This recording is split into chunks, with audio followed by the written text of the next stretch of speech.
time for another delicious episode.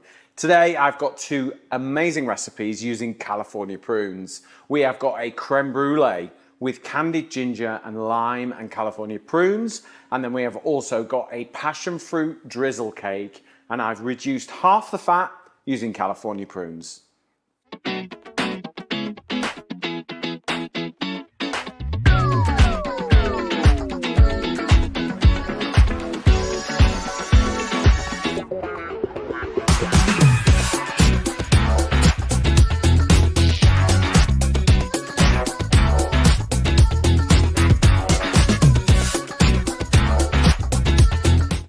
Right, okay, let's get the creme brulee going first. Now this recipe, you can do anything you like, but I am gonna make some delicious, like a delicious base for it. So I have taken my yummy California prunes.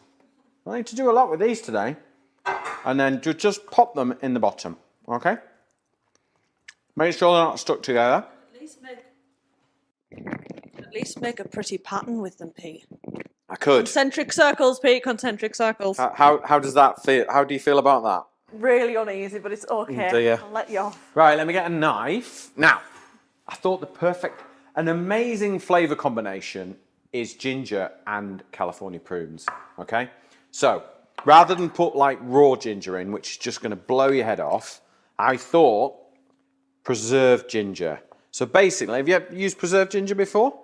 Yeah. So it is just pieces of ginger cooked in a syrup. And the great thing is you get this amazing syrup and you get the candied ginger as well, or preserved ginger. So all I'm going to do is cut it into really thin slices. And the reason why I'm doing this is because if you leave it in massive chunks and you bite into one of these, that is all you will taste. It's gonna burn. Yeah, well, yeah. Whereas we're trying to just get that beautiful combination that's just going to sit at the bottom of this delicious vanilla-y, custardy creme brulee. I like to do big portions of creme brulee that you can all share, but you can do little individual ones if you want to.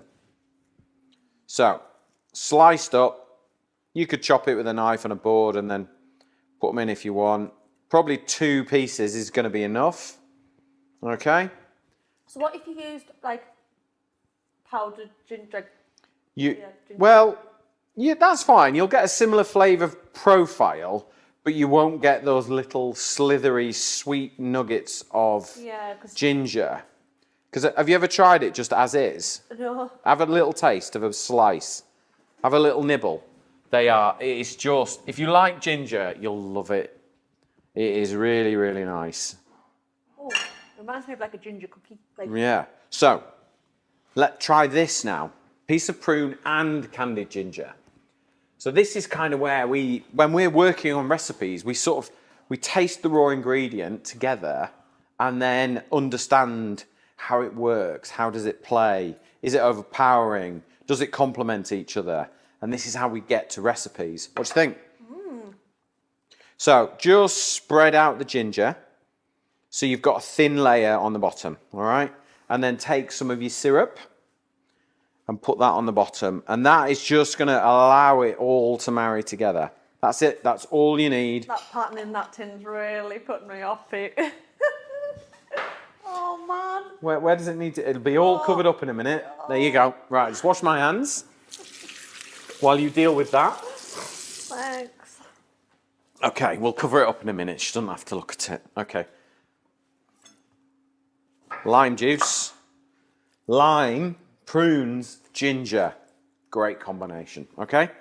So just pop it in the bottom there.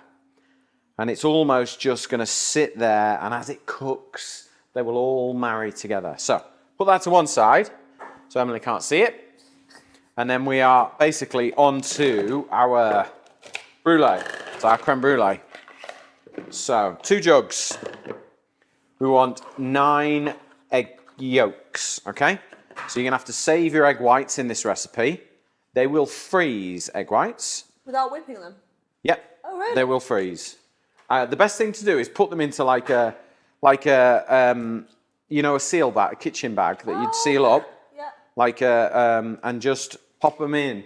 Because for one, if you put them in a bag, it takes up less space. And obviously a Ziploc bag, that's where I was trying to get to. A Ziploc bag will just preserve them, the air won't get to them, and they will whip up into a pavlova or whatever another day.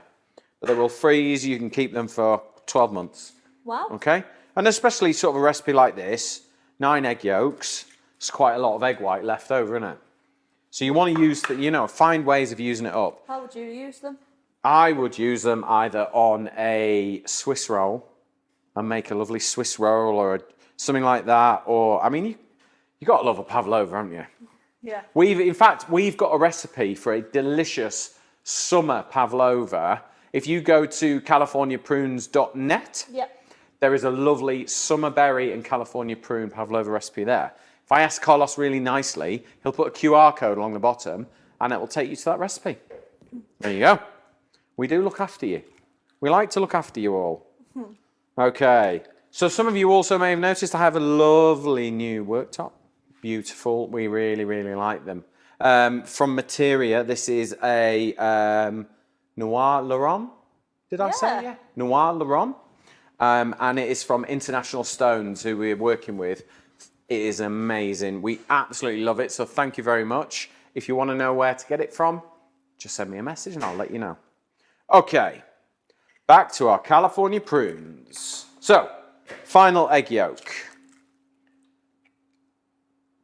I don't know whether I said before, but my top tip would be when you're saving your egg whites is write on the plastic bag that you're storing them in how many egg whites are in that bag. Because what you'll do is you'll take them out. Oh, they're egg whites. How many do I need? Oh, I didn't write that. And you forget. So it sounds obvious, but we've all made that mistake, haven't we? So write down exactly how many egg whites are in that bag. And then you'll know. Okay, so I've got 80 grams of white sugar.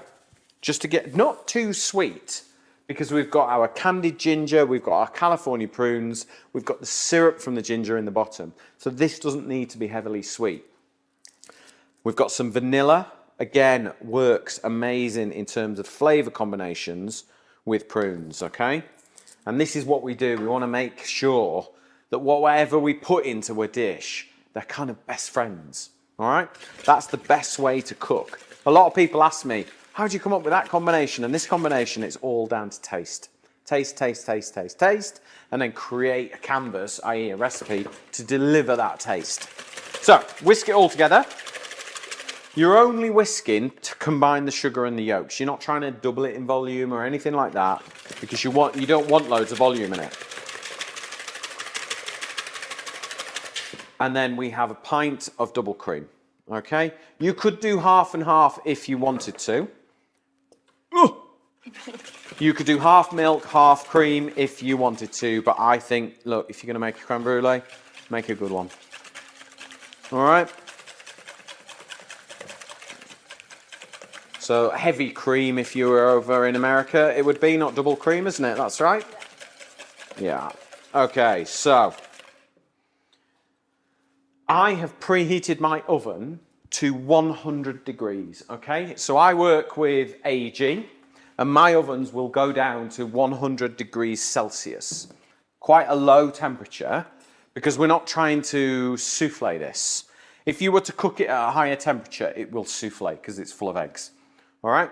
So 100 degrees, and when I tested this recipe, it's between 90 minutes and 120 minutes it will take to cook. And then when it is cooked, leave it in the oven to cool. Don't whip it out, just let it cool. So in with our egg mixture. You say goodbye to my lovely pattern there, Emily. Yeah. Look, it's gone. All gone. Thank goodness for that, eh? Now, look at those. Can you see those little air bubbles there? They're upsetting me. Oh, take your blowtorch. Yeah, the balls are upsetting you and you're going to do something about it. And just look, they disappear instantly. What happens if you were to leave them in? Well, they're all bubbly on the top, and then when you want to brulee the top, it's kind of a bit foamy. And I want a clean surface so that when you put the sugar on and you burn the sugar, you just have that defining layer that we crack through. Because let's be honest, creme brulee, it's all about the crack on the top, isn't it? Yeah. So the brulee is on a baking tray. I take another baking tray. Now you can cling film this if you want. Yes, you can put cling film in the oven. It won't melt. It will sort of shrink wrap and hug the tin. But what I like to do is just put another tin on the top. So what this does is it seals it. It also gets hot, so it helps cook from the top and from the bottom. Okay? So this is going in the oven between 90 minutes and 2 hours, so 120 minutes, all right? And what you need to look for is just that to firm it up. Now, what you can do is you can take a digital thermometer, okay, if you've got one, and you're looking for the center. I'm just going to show you what I would do. So after 90 minutes, I would then put that right in the center there, and I want it over 75 degrees. And you've got to hold it there for like 10, 15 seconds. But you're looking for 75 degrees Celsius. That is when the eggs will have firmed up and coagulated. There's a word for you, Emily. Spell it. Nope. But I know what it means. It means the eggs firm up. Right, into the oven. Coagulated. How would I spell that? So while the creme brulee is cooking in the oven, here's how I make my absolutely delicious California prune and passion fruit drizzle cake. First thing you need to do is put your margarine and your prunes into a food processor and blend until smooth. Then add the sugar, blend again. Add the eggs one at a time, making sure they fully incorporate into the mixture. Then add your self-raising flour and mix gently. Transfer into a 2-pound loaf tin and bake in a preheated oven for about 40 minutes until fully baked. Add the sugar, lime and passion fruit into a mixing bowl and stir it together. Once your cake is baked, prick the top with a cocktail stick and spoon the syrup over the top, allowing it to soak into the cake. Then sprinkle with a little sugar for that extra bit of crackle for an amazing cake. Okay, so I've got my creme brulee here. I've cooked one earlier while that one's still in the oven. So this one, to recap, 100 degrees Celsius in the oven on a tray with another tray on top, so it kind of trapped it in, so it doesn't form a skin basically. And I cooked it to 75 degrees Celsius core temperature. So I used a digital probe and I checked the center. If you haven't got a probe, you need to give it a good wobble basically, and you need to make your judgment call on the wobble. But in terms of timing, minimum 90 minutes, maximum 120 minutes at 100 degrees C should see you right, okay? But don't overcook it, otherwise it will souffle. Then once it's cooked, switch the oven off, open the door and leave it to cool. Then put it in the fridge and you end up with like this. So, time to brulee. This is the best bit, okay? So, on with some granulated sugar. And then what you need to do is just kind of tap it. And you want to give it a nice thin coating. All right? Because when we blowtorch this, now I'm going to use a blowtorch. Now, fully appreciate, not everyone has a blowtorch. You can have one. These are amazing. These are masterclass blowtorches. Okay, you can get them from cookserveandenjoy.com. They are, without doubt, in my opinion, the best blowtorches you can get, not from a DIY store. All right? Most of them are like these piddly, tiny little creme brulee torches and they're rubbish. This has got real power, okay? And it's instant. If you want one and you're in the market for one, go to cookserveandenjoy.com and get a masterclass blowtorch.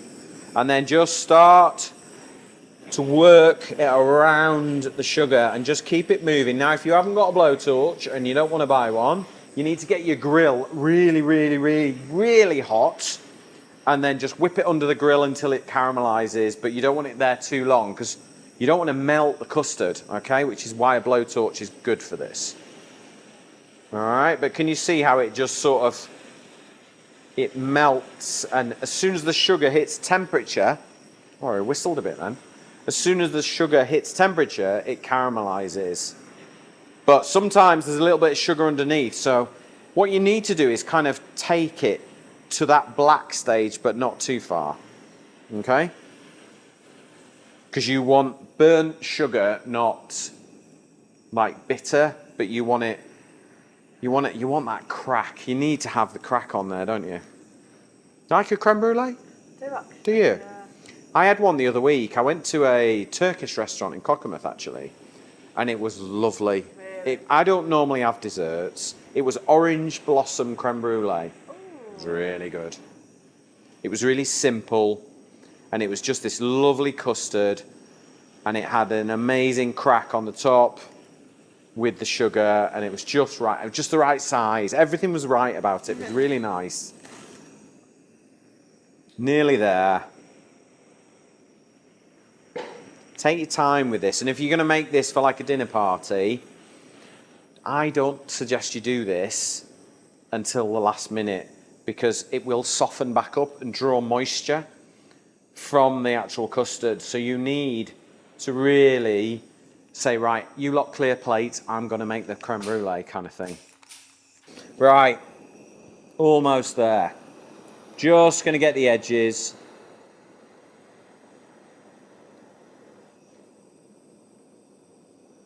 Right, we are almost there. Last little run over there, just to make sure we've got a nice sheet of sugar, like a good glaze, because I'm going to have to crack this open. Okay, so it's all glazed up, and with all good creme brulees, it is about this little crack that goes through here, isn't it? So what you want to do is just, I like to just serve the whole thing in the table and let everyone take from it. It cooks better. I think it's more impressive than all these dainty little things, but with all creme brulees, it's, look, listen. Oi. It's about the crack, all right? As I would say in West Cumbria. Without the crack. Yeah. There you go, but look. Ooh. Yeah, oh, look at that. That's what you want, is that lovely cream. You want to get down, get a California prune in there, and that is really, really good. Creme brulee flavoured with candied ginger, California prunes, absolutely delicious. If you want the recipe, go to californiaprunes.net, you can get it there, and I'll see you on the next episode.